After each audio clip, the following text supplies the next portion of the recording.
امروز صبح ساعت 6:15 نیروهای مسلح شاهنشاهی ایران در جزایر تنب بزرگ و کوچک پیاده شدند و همچنین در نقاط سوق جیشی جزیره ابو موسی استقرار یافتند.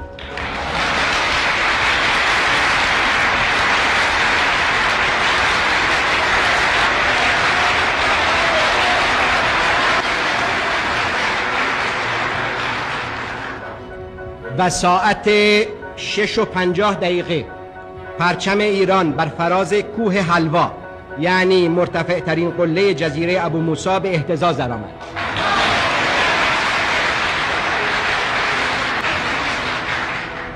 بدین ترتیب پس از مدتی قریب 80 سال که سیاست استعمار علی رغم حقوق مسلم تاریخی مانع از اعمال حاکمیت ایران بر این جزایر شده بود، در نتیجه سیاست مدبرانه اعلیحضرت همایون شاهنشاه آریامهر